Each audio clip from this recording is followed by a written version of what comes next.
ఈరోజు గురువారం అండి. అమ్మవారు భక్తులు నిదానంగా వస్తున్నారు. కొబ్బరికాయలు ఉన్నాయి, దండం పెడతారు. అలా వచ్చాయి తల్లి గంగానమ్మ తల్లి, అది అక్కడ ఆది మహాలక్ష్మి తల్లి. అనుకున్న మంగం 26వ తారీఖున తీసుకొస్తారండి. కన్నుల విండుగా ఉంటుంది తల్లి.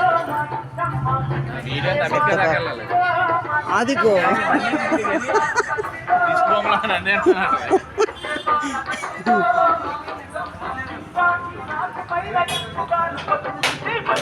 జాతర మహోత్సవం కన్నుల విందుగా సాగుతుంది. అందరూ తిలకించారండి ఏలూరుకి.